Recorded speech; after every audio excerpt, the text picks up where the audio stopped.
Baik, selamat pagi semuanya. Kenalkan, saya Rosmanto, NIM 60, dan saya Aaron Hansati Putra dengan NIM 59.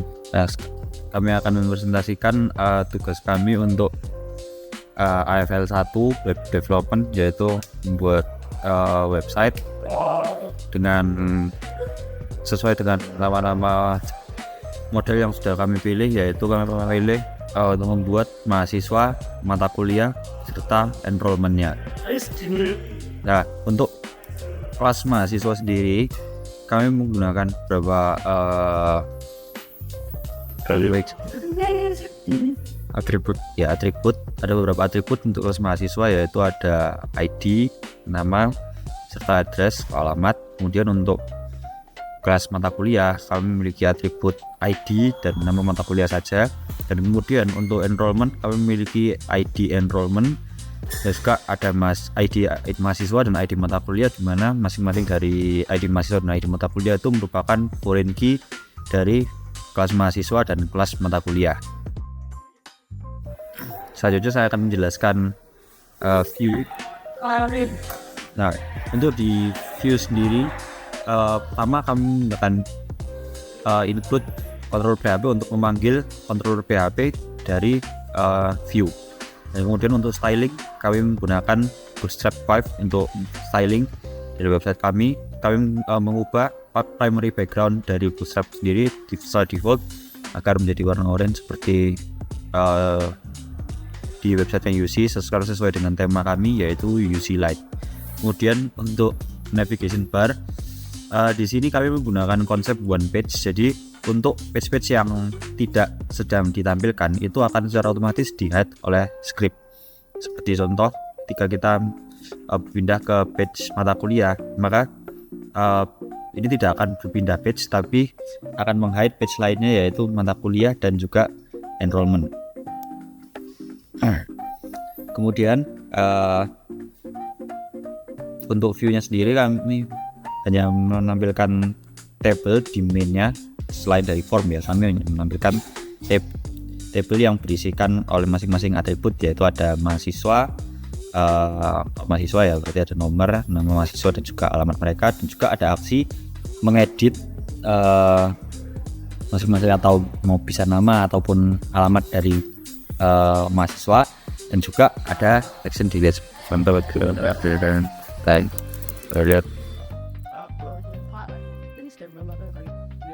Kita bisa edit, dan juga kemudian kita bisa delete mahasiswa dan mahasiswa dari sini. Kita cuman untuk di mahasiswa saja, di mata kuliah juga demikian, kita bisa melakukan editing dan juga delete untuk setiap mata kuliah. Kemudian untuk di enrollment hanya terdapat action delete saja. Seperti kita pilih Aaron dan kemudian menjelaskan kepada mata kuliah basic programming. Kita bisa tambah untuk di enrollment hanya terdapat action delete saja, karena ya edit tinggal baru saja. Kemudian kita masuk ke bagian form, dimana untuk setiap dari form ini ada field untuk mahasiswa, field untuk mata kuliah, dan juga field untuk enrollment, dimana frame input dimana tiba required, jadi tidak bisa kosong,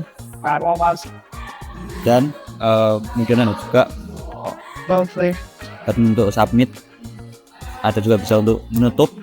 Kemudian dapat dua button terpisah, karena kalau kita menggunakan button tambah maka itu akan masuk ke dalam sistem create, sedangkan ketika kita melakukan editing itu akan masuk ke dalam function button simpan untuk melakukan button editing.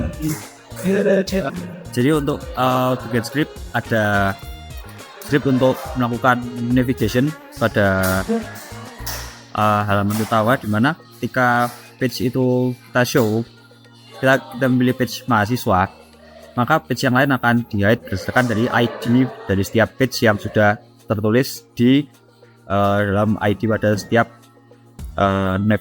navigator dari base, seperti enrollment dan juga mata kuliah. Ini akan mereka akan mengambil ID-nya. Ketika ID-nya itu tidak diaktifkan, maka yang lainnya akan di-hide oleh sistem, mana itu hapuskan active class daripada page tersebut. Kemudian ada juga script untuk order handling, di mana ini untuk menavigasi form ketika kita mencet tambah atau edit, maka dia akan melihat dulu kita berada pada page yang mana. Seperti kalau kita berada pada bagian mahasiswa, maka sistem akan memanggil field daripada mahasiswa untuk nantinya akan melakukan rekaman data dari form yang sudah kita tulis untuk submit. Jika kita melakukan tambah baru, maka sistem akan menjelaskan action add, dan juga ketika kita melakukan editing, kita akan menjalankan sistem untuk editing daripada mahasiswa, di mana juga ada data-data dari existing yang kita edit. Itu semua berlaku untuk hal yang sama pada mata kuliah dan juga pada enrollment.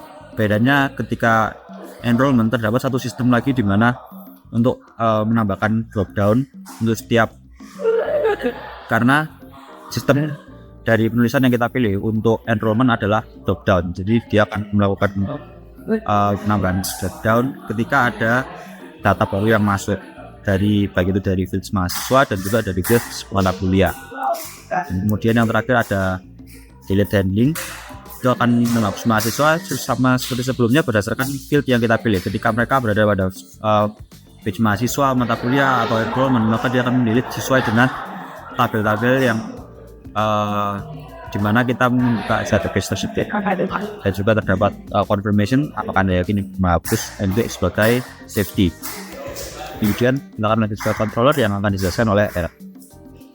Untuk controller sudah terhubung dengan database yang saya tunjukkan di sini.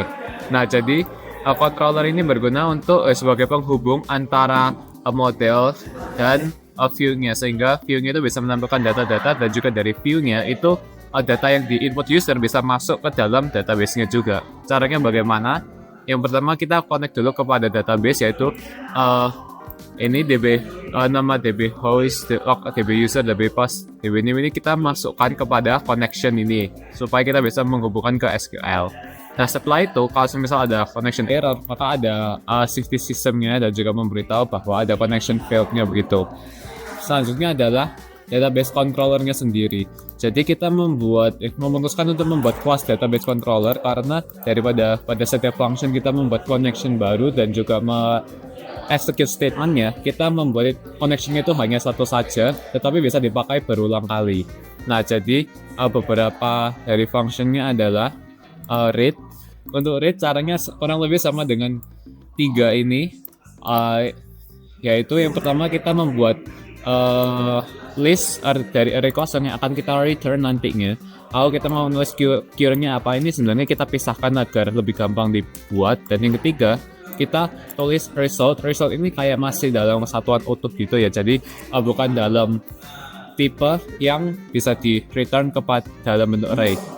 Terus karena itu kalau kita cek dulu sebelumnya kita cek dulu kalau jumlah barisnya itu lebih dari 0, berarti ada isinya ya dari tabelnya.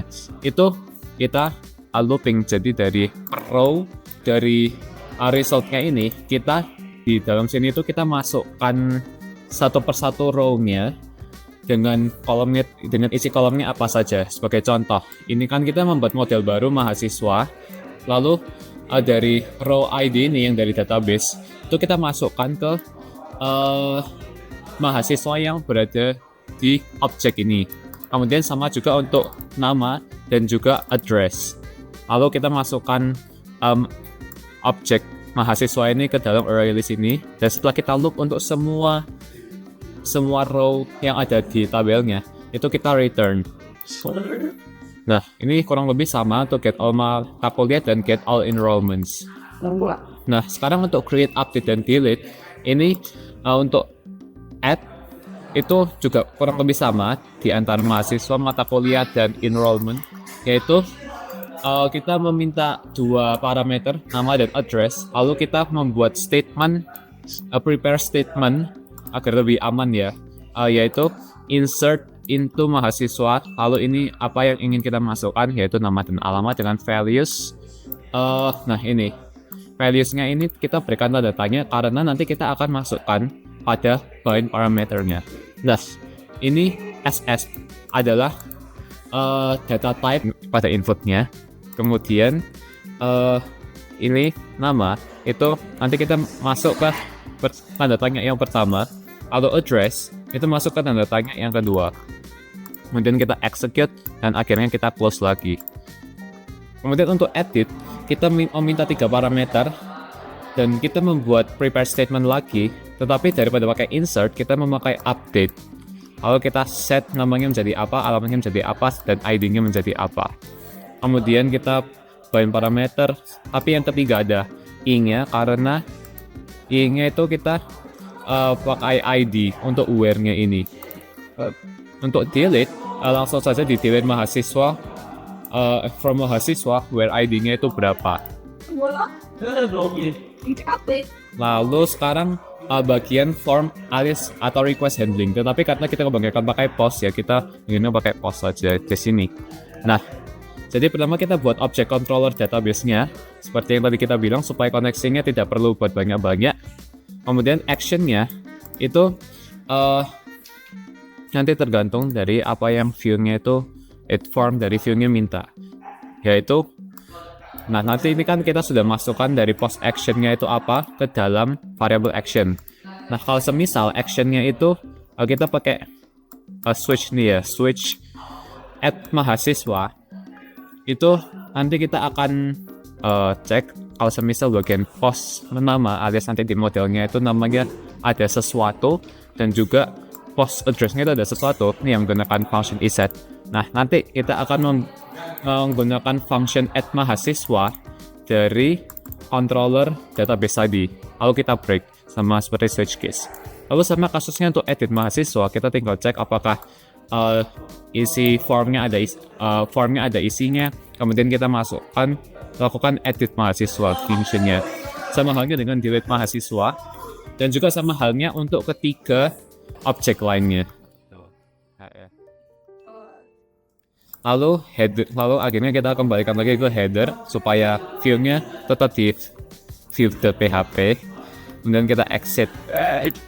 Kemudian selanjutnya adalah view needs. Nah, ini adalah beberapa variabel yang akan kita berikan kepada view agar bisa diakses dan bisa digunakan untuk menunjukkan data-data seperti satu Aaron basic programming delete. Kemudian di sini pun juga Aaron Northwest, lalu aksinya itu sudah dari view-nya sih, jadi ya memang itu. Nah, caranya bagaimana? Yang pertama kita membuat session. Dengan sessionnya ini menyimpan mahasiswa list, mata kuliah list, dan enrollment list-nya. Nah, nanti dari masing-masing array dari session tersebut itu pada sebuah session itu cara mengambilnya dari get all mahasiswa, get all mata kuliah, dan get all enrollments. Nah, nanti kalau kita juga membuat variabel ini supaya kita nggak perlu manggil session lagi, yaitu all mahasiswa itu berasal dari sini. Tapi kalau semisal ternyata ya pas get all enrollments itu masih kosong, ya kita biarkan kosong. App ini bertujuan untuk melakukan looping terhadap data-data mahasiswa yang sudah dituliskan sebelumnya, di mana kita menggunakan ID sebagai key-nya dan juga value nama mahasiswa sebagai value-nya, untuk nantinya map dari berdasarkan key map ini akan ditampilkan di view, sehingga map ini fungsi buat mengambil dari data-data yang sudah kita tulis sebelumnya untuk mempercepat proses supaya bisa menampilkan data itu di view. Map ini hanya berlaku untuk mahasiswa dan juga mata kuliah karena kedua tabel ini untuk database itu merupakan tabel-tabel utamanya. Sedangkan untuk enrollment sendiri tidak ada karena enrollment merupakan pivot table, pada dasarnya merupakan pivot table yang menghubungkan antara mahasiswa dan juga mata kuliah berdasarkan masing-masing dari ID-nya itu. Baik, jadi itu adalah penjelasan tentang website yang menggunakan arsitektur MVC. Sekian dari kami. Terima kasih.